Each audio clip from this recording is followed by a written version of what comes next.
experiment to show that this is experiment 4 to show that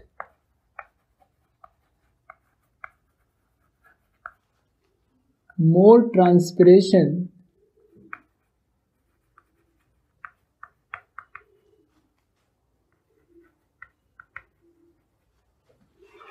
occurs from under surface of the leaf.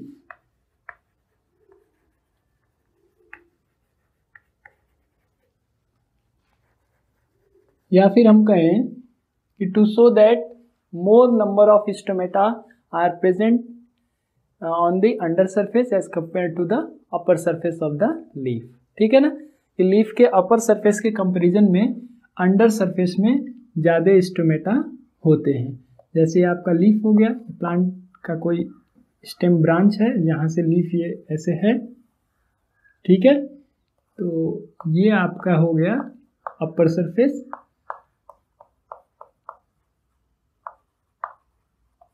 और नीचे वाला जो surface होगा उसको हम लोग कहेंगे अंडर सरफेस।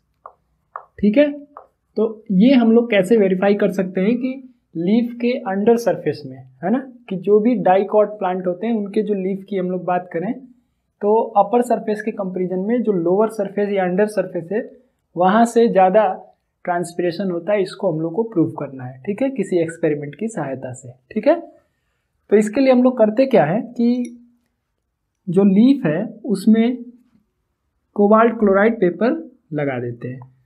देखिए कैसे, एक ही लीफ है, ठीक है, लेकिन इसके दो सरफेस को दिखाया जा रहा है।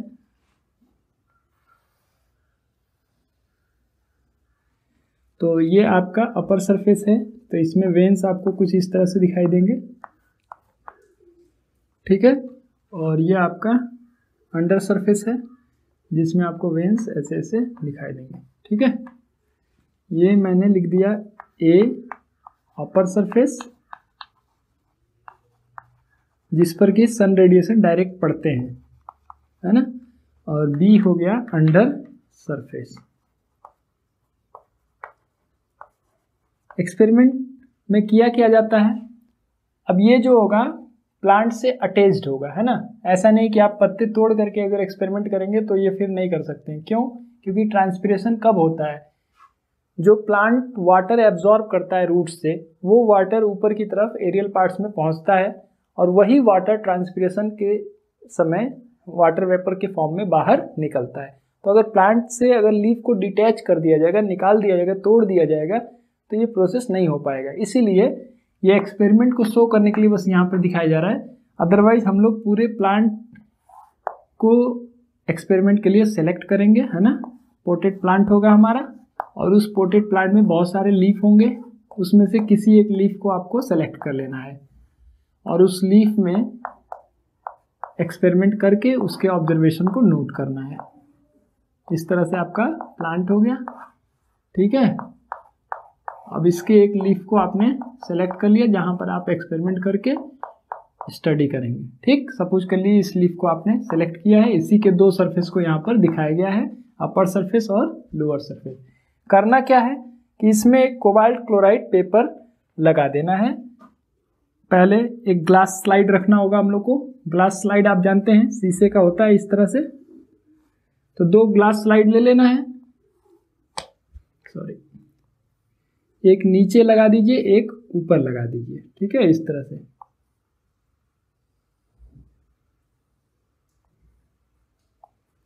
ठीक है, और ऊपर वाले सरफेस पर एक कोबाल्ट क्लोराइड पेपर आपने लगा दिया। आपको मैंने पहले भी बताया कोबाल्ट क्लोराइड पेपर का कलर क्या होता है, ब्लू होता है।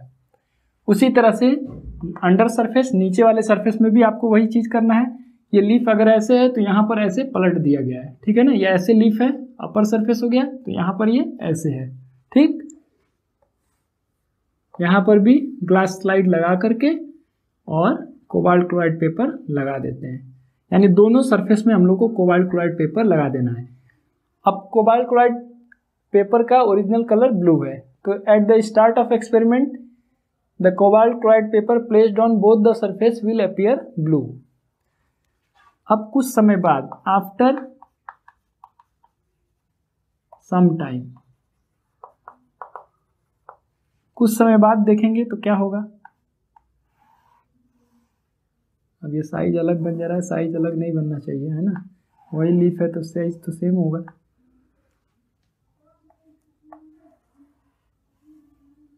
ये साइज सेम ही है, ऐसा डिफरेंट साइज का मत समझिएगा, है ना। अब दोनों को देखते रहना है हम लोग को, ऐसा नहीं कि एक्सपेरिमेंट को सेटअप बना करके हम लोग कहीं और चल जाए, नहीं, हम लोग को ऑब्जर्व करते रहना है एक्सपेरिमेंट में, ठीक है। क्यों ऑब्जर्व करते रहना, अभी मैं बता रहा हूं।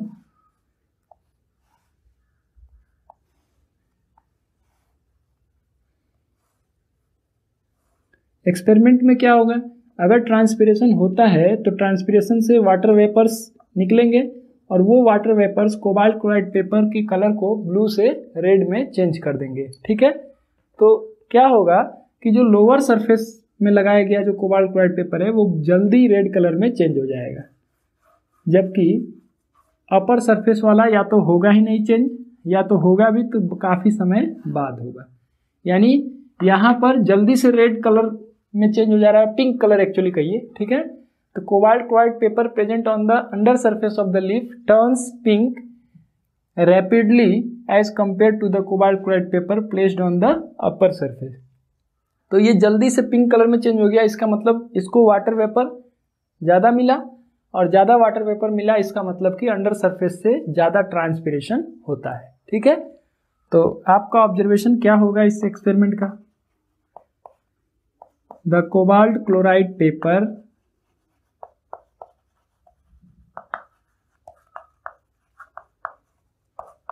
placed on the under surface of leaf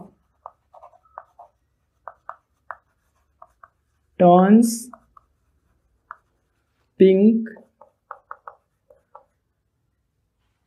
rapidly as compared to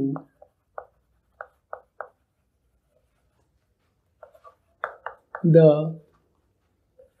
cobalt chloride paper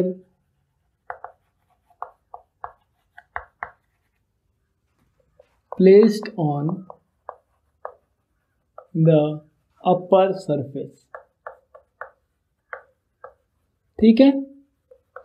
तो कंक्लूजन क्या मिला आपको इससे, इससे हम लोग क्या कंक्लूजन डिराइव कर सकते हैं, इसका मतलब अंडर सरफेस से ज़्यादा ट्रांसपिरेशन हो रहा है, यानी more transpiration occurs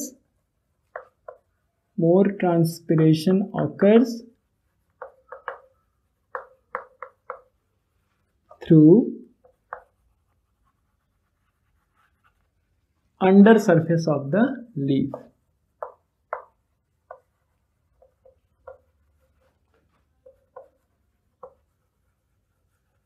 ठीक है। ये हमारा कंक्लूजन हो गया इस एक्सपेरिमेंट का, ठीक है। तो ये चौथा एक्सपेरिमेंट है ट्रांसपिरेशन से रिलेटेड। तो ये चारों एक्सपेरिमेंट आपको बहुत अच्छे से समझ के रखना है, क्योंकि एग्जामिनेशंस में एक्सपेरिमेंट दिए जाते हैं और उनसे रिलेटेड 2-4 क्वेश्चन भी बना करके पूछे जाते हैं। तो पहले तो आपको पहचानना होगा कि एक्सपेरिमेंट क्या शो कर रहा है, किस चीज़ के लिए एक्सपेरिमेंट किया जा रहा है, फिर फिजियोलॉजिकल प्रोसेस को आपको नेम रखने आना चाहिए, फिर ऑब्जर्वेशन क्या है और कंक्लूजन क्या है, ठीक है। तो ये चीज़ों को आपको ध्यान देना है, ठीक। अब दूसरा चीज़ हम लोग को ये जानना है कि इंस्ट्रूमेंटल कंट्रोल ऑफ ट्रांसपिरेशन क्या है। इंस्ट्रूमेंटल कंट्रोल ऑफ ट्रांसपिरेशन, मैंने आपसे बताया था कि ट्रांसपिरेशन 3 तरह के होते हैं। कौन कौन से, इंस्ट्रूमेंटल ट्रांसपिरेशन, क्यूटिकुलर ट्रांसपिरेशन और लेंटिकुलर ट्रांसपिरेशन, जिसमें से इंस्ट्रूमेंटल ट्रांसपिरेशन इंस्ट्रूमेटा के थ्रू होता है। और इंस्ट्रूमेटा क्या होते हैं, they are tiny pores on the epidermal layer of leaf, ठीक है, और यंग स्टेम। तो जो इंस्ट्रूमेटा होता है वो स्पेशल पोर्स होते हैं, उस पोर्स के मार्जिन पर या बाउंड्री पर 2 गार्ड सेल्स पाए जाते हैं। वो गार्ड सेल्स क्या करते हैं, उसके ओपनिंग को कंट्रोल करते हैं, यानी कि कब वो ओपन होगा कब वो क्लोज होगा, ठीक है। तो वो कैसे होता है इसी के बारे में हम लोग यहाँ पर डिस्कस करने वाले हैं इंस्ट्रूमेंटल कंट्रोल ऑफ ट्रांसपिरेशन में। ठीक है। तो सबसे पहले हम लोग को स्टोमेटा का एक फिगर बनाना होगा। तो देखिए स्टोमेटा जो होता है उसको गार्ड सेल्स कवर करते हैं और गार्ड सेल्स यूनिक होते हैं, ठीक है। क्यों यूनिक होते हैं आप देखिए, कारण उसका यहाँ क्लियर हो जाएगा। गार्ड सेल्स का जो इनर मेम्ब्रेन होता है वो थिक होता है, देखिए ये वाला, और आउटर मेम्ब्रेन जो होता है वो कंपैरेटिवली थिन होता है। ये आपके गार्ड सेल्स हो गए, दो गार्ड सेल्स हो गया, और ये जो आपको पोर दिख रहा है ये क्या है, स्टोमेटा है, ठीक है। और मैंने बताया कि एपिडर्मल लेयर में है ना, कि जो सबसे बाहर वाला लेयर है उसी में तो पोर होगा, तो सबसे बाहर वाले लेयर में एपिडर्मल सेल्स होते हैं। तो इस गार्ड सेल्स के चारों तरफ आपको एपिडर्मल सेल्स दिखाई देंगे, तो हम लोग बना दें उसको भी इस तरह से, है ना। अब सेल्स तो कई होंगे लेकिन हम लोग एक लेयर बस बना दे रहे हैं। ये आपका एपिडर्मल सेल्स हो गए, ठीक है। अब ओपनिंग और क्लोजिंग को कैसे ये गार्ड सेल्स कंट्रोल करते हैं, ठीक है, ये चीज हम लोग को जानना है। तो देखिए गार्ड सेल्स में पाए जाते हैं क्लोरोप्लास्ट, यानी इसमें फोटोसिंथेटिक एबिलिटी भी होती है। अब इनकी जो ओपनिंग और क्लोजिंग है उसकी कुछ जनरल बातें हम लोग पहले कर लें कि डे टाइम में जबकि सन रेडिएशन आसानी से सन प्लांट पर पड़ रहे हों, है ना, डे टाइम में, तो उस समय गार्ड सेल्स जो होते हैं वो फुल्ली डिस्टेंडेड होते हैं, ठीक। ये टर्जिड स्टेट में होते हैं, गार्ड सेल्स जो होते हैं वो टर्जिड स्टेट में होते हैं, यानी पानी पूरा भरा रहता है इसके अंदर, और पानी भरा होने की वजह से इनका जो आउटर मेम्ब्रेन है वो थिन है, मैं लिख भी दूं, outer wall this is thin, और ये इनर वॉल क्या है, थिक है। और ये हमारे हैं क्या, गार्ड सेल है, ठीक है। ये क्या है, एपिडर्मल सेल है, ठीक है। तो अब क्या होता है कि जब ये फुल्ली डिस्टेंडेड होगा, जैसे देखिए ये आपका थिक लेयर है, इनर वाला जो वॉल है, और बाहर का जो है आउटर जो है वो क्या है, थिन वॉल्ड है। तो जब वाटर इसमें पहुंचेगा तो वाटर इस पर एक प्रेशर क्रिएट करेगा, जो मैंने आपको पहले ही बता चुका है, टर्गर प्रेशर। तो टर्गर प्रेशर क्रिएट करेगा, तो जिसकी वजह से ये बाहर वाले जो आउटर वॉल है वो बाहर की तरफ डिस्टेंडेड होगा, और ये इनर वॉल को भी खींचेगा ऐसे, जिसकी वजह से ये वाला वॉल इधर खींचेगा और ये वाला वॉल इधर खींचेगा, जिसकी वजह से ये स्टोमेटा ओपन हो जाएगा, ठीक है।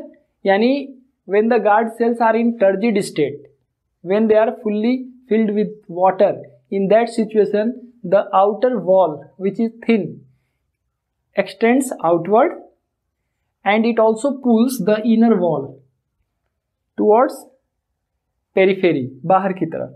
as a result the stomata opens, ठीक है। तो डे टाइम में क्या होता है कि ये टर्जिड स्टेट में होते हैं। अब क्यों होते हैं उसकी जिक्र मैं अभी कर रहा हूं, पहले ये आपको थोड़ा सा बता दिया जाए।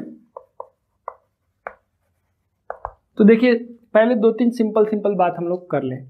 During day time the guard cells are in turgid state, they are fully distended due to fulfillment of water, पूरी तरह से वाटर से भर चुका है, जितना वाटर उस सेल में जा सकता है उतना पहुंच चुका है।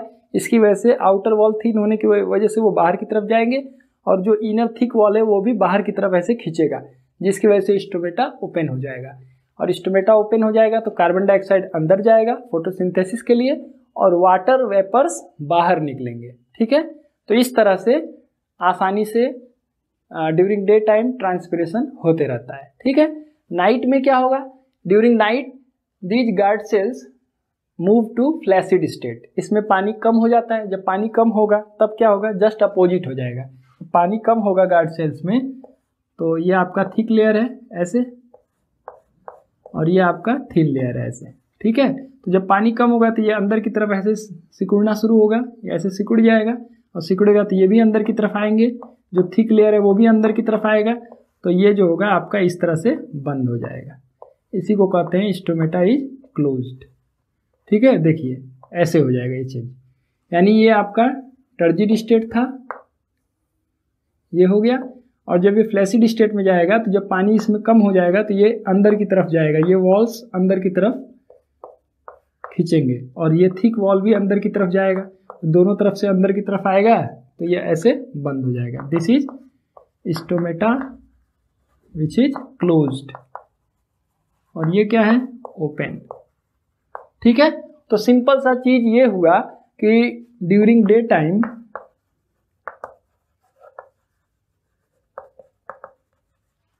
guard cells are in turgid state. As a result, the outer and inner walls are distended, due to which stomata opens. ठीक है, नाइट में क्या होगा, during night the process is reverse, that is the guard cells move to flaccid state, the water content of the cell decreases, as a result the outer and inner walls shrink and the stomata closes. ठीक है ना, लिख देता हूं मैं कहीं पर, यहां पर लिख देता हूं, during night time the guard cells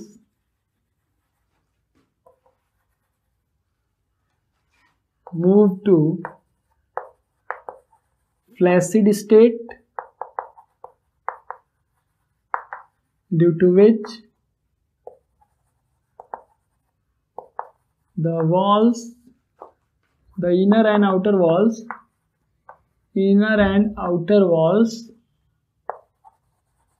shrink and stomata closes। ठीक है, स्टोमेटल कंट्रोल और ट्रांसपिरेशन में ये दो पॉइंट आपको याद रखना है कि दिन में क्या होता है, रात में क्या होता है। दिन में गार्ड सेल्स टर्जिड स्टेट में होते हैं, पानी पूरा भरा रहता है, इसकी वजह से आउटर वॉल जो थिन होते हैं और इनर वॉल जो थिक होते हैं वो बाहर की तरफ खींचते हैं, जिसकी वजह से स्टोमेटा ऐसे है तो वो खुल जाता है ऐसे। ठीक है, रात के समय में क्या होता है, गार्ड सेल्स फ्लैसिड स्टेट में चले जाते हैं, यानी उसमें पानी कम हो जाती है।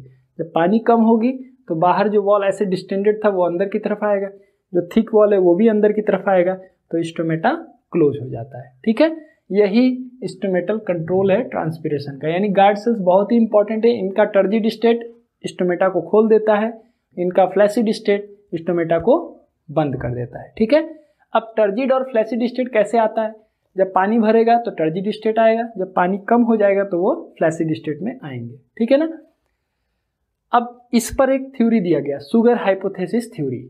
ठीक है, जो ओल्ड थ्योरी है, और एक नया थ्योरी दिया गया, पोटेशियम आयन एक्सचेंज थ्योरी। दो थ्योरी दिए गए कि आखिर ये टर्जिड और फ्लैसिड स्टेट में आते कैसे हैं। ठीक है ना, शुगर हाइपोथेसिस थ्योरी और पोटेशियम आयन थ्योरी।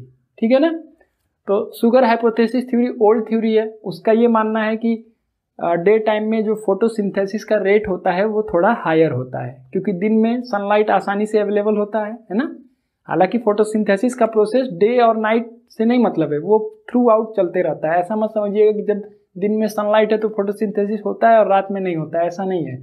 फोटोसिंथेसिस के रिएक्शन कंटिन्यूअसली होते रहते हैं, क्योंकि प्लांट्स में क्लोरोफिल पाए जाते हैं जो सन के रेडिएंट एनर्जी को एब्जॉर्ब करके रखे रहते हैं और प्लांट उसको यूज कर सकते हैं। ठीक है ना, यानी फोटोसिंथेसिस के reaction dark reaction, light reaction, दो पार्ट में डिवाइडेड हैं, light reaction and dark reaction. ठीक है, तो आगे हम लोग फोटोसिंथेसिस वाले चैप्टर में इस पर डिस्कशन भी करेंगे कि लाइट रिएक्शन में क्या होता है और डार्क रिएक्शन में क्या होता है।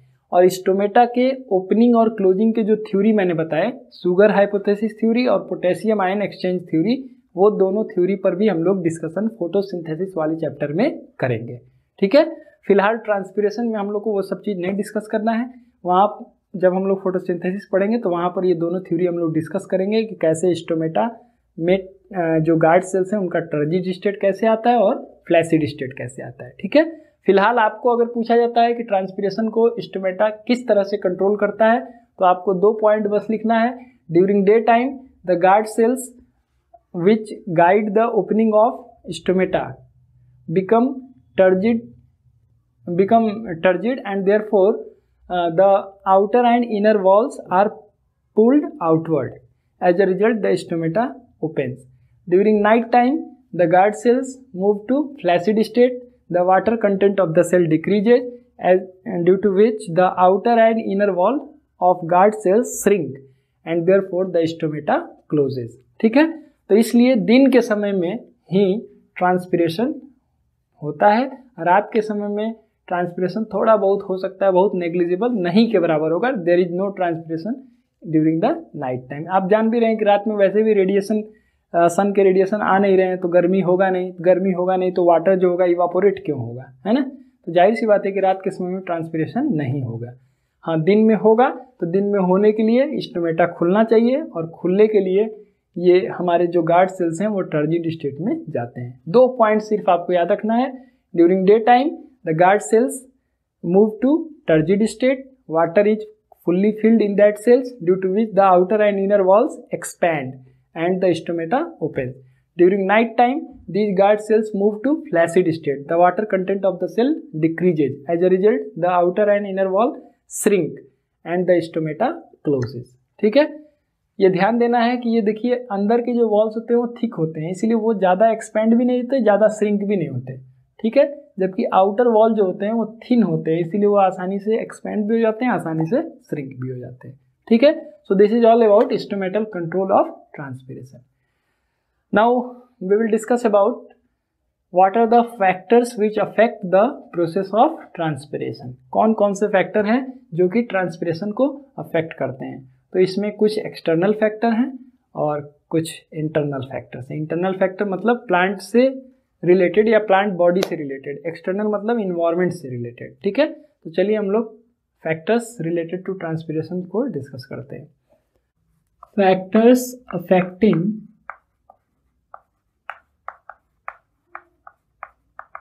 ट्रांसपिरेशन.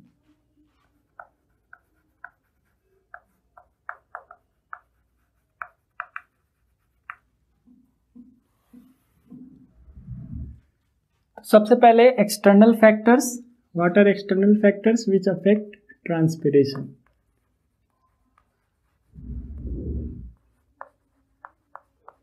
मतलब इन्वायरमेंट से रिलेटेड फैक्टर. तो सबसे पहला है इसमें intensity of light.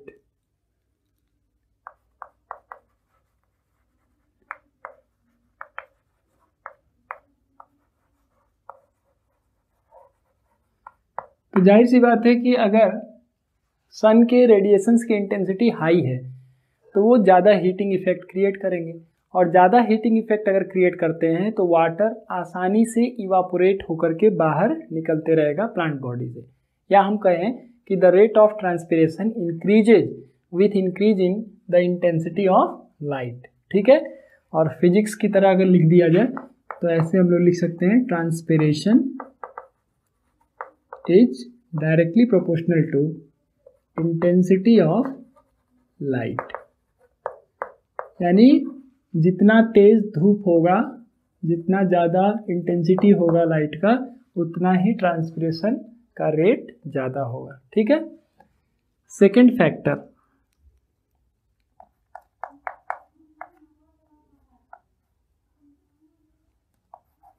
Velocity of wind.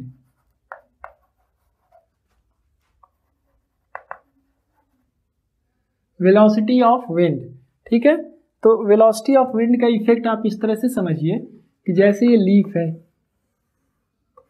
ठीक है, और ये हमारा स्टोमेटा है. ठीक, अब हम जानते हैं कि वाटर वेपर्स डिफ्यूजन के थ्रू प्लांट के लीफ से बाहर निकलते हैं, डिफ्यूजन के थ्रू. तो डिफ्यूजन में मूवमेंट कहाँ से कहाँ होता है? हायर कंसंट्रेशन से लोअर कंसंट्रेशन. किसी भी मॉलिक्यूल्स का मूवमेंट हायर कंसंट्रेशन से लोअर कंसंट्रेशन की तरफ स्लो मूवमेंट होता है, इसी को हम लोग कहते हैं डिफ्यूजन. तो लीफ के अंदर वाटर वेपर ज़्यादा हैं और लीफ के बाहर कम है, इसलिए ये वाटर वेपर यहाँ पर बाहर निकल रहे हैं डिफ्यूजन से. ठीक है, अब अगर वेलोसिटी ऑफ विंड हाई है, तेज हवा चल रहा है, तो हवा क्या करेगा? जो भी वाटर वेपर निकल रहा है उसको अपने साथ लेके चला जाएगा. तो यहाँ पर हमेशा कॉन्सेंट्रेशन क्या रहेगा, लो कॉन्सेंट्रेशन। जो भी निकल रहा है वाटर वेपर उसको तो लेके चला जा रहा है वो, तो वहाँ पर हमेशा लो कॉन्सेंट्रेशन रहेगा। और गैस के लिए हम लोग लो कॉन्सेंट्रेशन को ही कहते हैं लो प्रेशर। और अंदर वाटर वेपर बना वो क्या है, एट हाई प्रेशर। तो जाहिर सी बात है कि तेजी से वाटर वेपर्स लीफ के अंदर से बाहर की तरफ निकलते रहेंगे। ठीक है, सिंपल सी बात है कि कोई भी मॉलिक्यूल का मूवमेंट हायर कॉन्सेंट्रेशन से लोअर कॉन्सेंट्रेशन की तरफ होता है डिफ्यूजन में। ठीक है, या गैस की अगर हम लोग बात करें तो उसी कॉन्सेंट्रेशन की जगह हम लोग प्रेशर वर्ड यूज करते हैं, यानी गैस का मूवमेंट या एयर का मूवमेंट हमेशा high pressure to low pressure होता है। तो अगर तेज हवा चल रही है, वेलोसिटी ऑफ विंड हाई है, उस केस में क्या होगा कि जो भी वाटर वेपर निकलेगा उसको वो तेजी से अपने साथ लेकर के चला जाएगा। तो यहाँ हमेशा लो प्रेशर रहेगा और लीफ के अंदर क्या रहेगा, हाई प्रेशर रहेगा वाटर वेपर्स का, जिसकी वजह से वाटर वेपर्स आसानी से बाहर निकलते रहेंगे, यानी रेट ऑफ ट्रांसपिरेशन भी इंक्रीज हो जाएगा। यानी सेम टू सेम वैसा ही रिलेशनशिप है, ट्रांसपिरेशन इज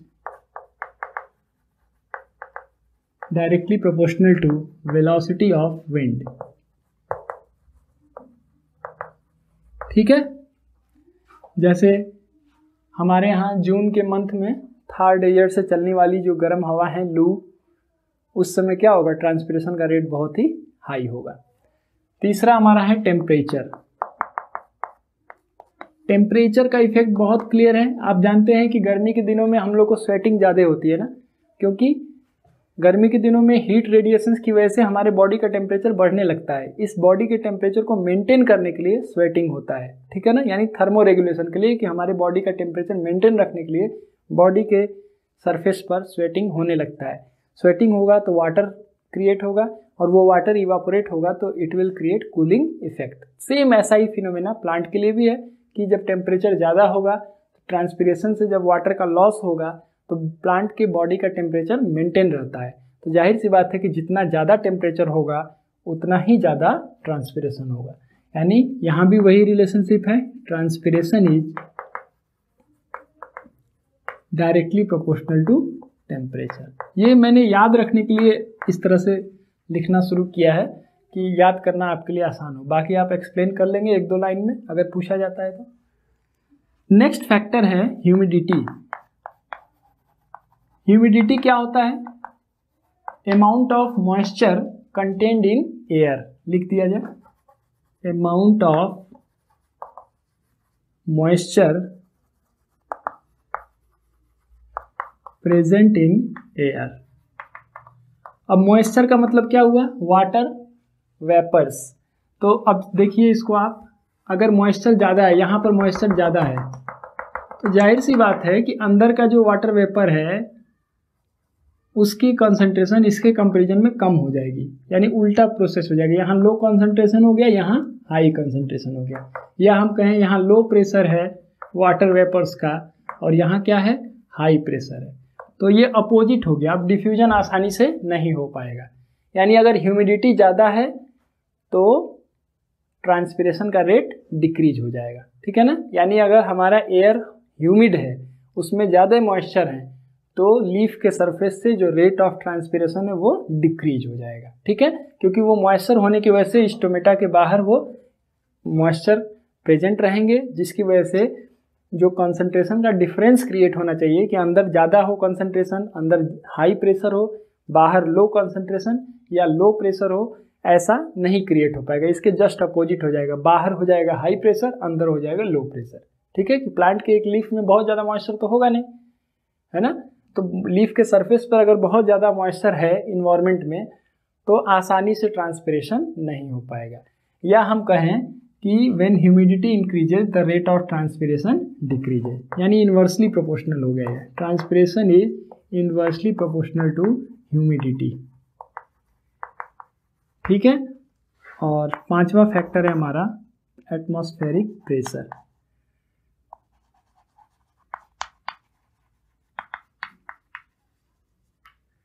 एटमॉस्फेरिक प्रेशर का भी वैसा ही इफेक्ट है। एटमॉस्फेरिक प्रेशर किसकी वजह से होता है, एयर की वजह से होता है ना। तो अगर हाई प्रेशर है एयर का तो जाहिर सी बात है कि वहाँ पर प्रेशर अगर हाई होगा तो वाटर वेपर आसानी से बाहर नहीं निकल पाएंगे। तो यहाँ भी आपका जस्ट अपोजिट रिलेशनशिप है, transpiration is inversely proportional to atmospheric pressure. ठीक है, और लास्ट फैक्टर है CO2 कॉन्सेंट्रेशन। अभी एक्सपेरिमेंटली पाया गया कि अगर एयर में 0.03% से ज़्यादा अगर CO2 पाया जा रहा है तो रेट ऑफ ट्रांसपिरेशन डिक्रीज। ठीक है, यानी बहुत ज़्यादा कार्बन डाइऑक्साइड होना भी प्लांट के ट्रांसपिरेशन के प्रोसेस को डिक्रीज करता है ना। यानी कि इन्वायरमेंट में अगर ज़्यादा पॉल्यूशन होगा तो प्लांट पर उसका एडवर्स इफेक्ट पड़ेगा, क्योंकि ट्रांसपिरेशन हो नहीं पाएगा, कूलिंग इफेक्ट क्रिएट नहीं हो पाएगा, वाटर और मिनरल्स का ट्रांसपोर्ट उतना आसानी से नहीं होगा, क्योंकि आप जानते हैं कि ट्रांसपिरेशन का उसमें भी एक बहुत बड़ा इंपॉर्टेंट रोल है, ट्रांसपिरेशनल पुल क्रिएट करना। तो इसलिए इन्वायरमेंटल पॉल्यूशन केवल एनिमल्स के लिए नहीं, ह्यूमन बींग्स के लिए नहीं, प्लांट्स के लिए भी एडवर्स इफेक्ट क्रिएट करता है। इसीलिए अगर CO2 कंसंट्रेशन 0.03% से अगर इंक्रीज हो जाता है, ज़्यादा हो जाता है, तो उस केस में the rate of transpiration decreases. ठीक है, अब नेक्स्ट फैक्टर है हमारा इंटरनल फैक्टर। इंटरनल फैक्टर क्या हुआ? एक ही तो है important internal factor, water content. अब मान लीजिए प्लांट ऐसे जगह पर है जहां सॉइल में बहुत ज़्यादा पानी है, ठीक है, या एक्वेटिक प्लांट है, ठीक है, तो उसके प्लांट के बॉडी में बहुत ज़्यादा पानी आएगा ही आएगा, है ना, एसेंट ऑफ सैप से, क्योंकि रूट्स एब्जॉर्ब करेंगे वो पानी ऊपर की तरफ आएगा। तो वैसे प्लांट के लिए रेट ऑफ ट्रांसपिरेशन हाई होगा। ठीक है, लेकिन अगर हम ऐसे प्लांट की बात करें जो डेजर्ट में है, जहाँ पानी कम अवेलेबल है, तो उसमें आप देखेंगे कि इंटरनल फैक्टर की वजह से उसके सेल्स में पानी का अमाउंट कम पहुँच पा रहा है, रूट्स को आसानी से पानी अवेलेबल नहीं हो पा रहा है सॉइल से, इस वजह से उनमें रेट ऑफ ट्रांसपिरेशन क्या होगा?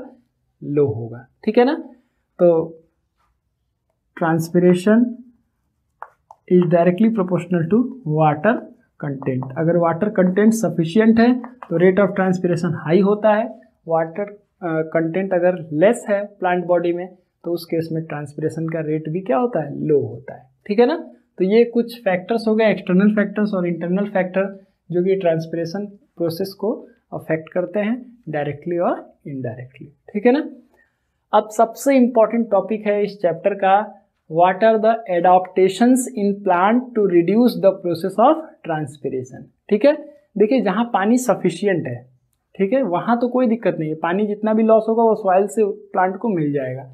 लेकिन ऐसे जगह पर जहाँ की प्लांट ऐसे सॉइल में है या ऐसे सरफेस पर है जहाँ वाटर कंटेंट कम है, तो वहाँ पर प्लांट के लिए पानी का लॉस जो हो रहा है ट्रांसपिरेशन के थ्रू, वो काफ़ी एडवर्स इफेक्ट क्रिएट करता है, खास करके डेजर्ट प्लांट में।